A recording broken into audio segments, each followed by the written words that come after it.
விசாரணை கைதிகளுக்கு பட்கள் பிடுங்கப்பட்ட வழக்கு தொடர்பாக பல்வீர் சிங் தற்பொழுது ஆஜராக இருக்கிறார். கூடுதல் விவரங்களை செய்தியாளர் ராமசுந்தரம் கேட்கலாம். ராமசுந்தரம், இந்த வழக்கின் முழு பின்னணி. 2022ஆம் ஆண்டு அம்பாசமுத்திரம் காவல் உட்கோட்டத்திற்குட்பட்ட பகுதிகளில் இருக்கக்கூடிய காவல் நிலையங்கள்ல விசாரணைக்காக வந்த விசாரணை கைதிகள் பல் பிடுங்கப்பட்ட விவகாரம் வந்து பெரும் பேசுபொருளாக மாறியது. இந்த விவகாரம் தொடர்பாக காவல்துறை வழக்கு பதிவு செய்தது. இந்த நிலையில இந்த வழக்கை சிபிசிஐடிக்கு மாற்ற வேண்டும் என கோரிக்கை வலுத்த நிலையில சிபிசிஐடிக்கு இந்த வழக்கு மாற்றப்பட்டு விசாரணையானது நடைபெற்று வந்தது. மொத்தம் 14 பேர் ஐபிஎஸ் அதிகாரி பல்வீர் சிங் உட்பட காவல் காவலர்கள் என 14 பேர் மீது வழக்கு பதிவு செய்யப்பட்டு நீதிமன்றத்தில் குற்றப்பத்திரிகையும் தாக்கல் செய்யப்பட்டிருக்கிறது.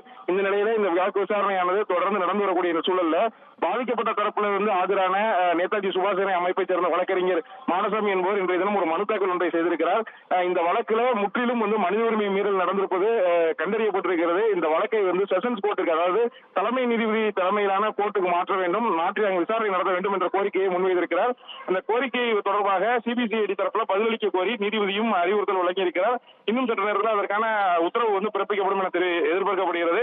இந்த வழக்குல இன்றைய தினம் நேரில் ஐபிஎஸ் அதிகாரி பல்வீர் சிங் உள்ளிட்ட காவலர்களும் ஆஜராயிருக்கிறார்கள். இந்த வழக்கு விசாரணை இன்னும் சற்று நேரத்தில் உரிய உத்தரவு பிறப்பிக்கப்பட்டு இறுதிக்கட்ட தகவல் என்ன என்பது தெரிய வரும்.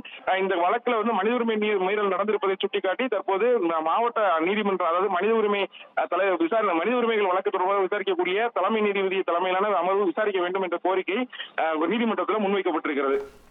விவரங்களுக்கு நன்றி ராமசுந்தரம்.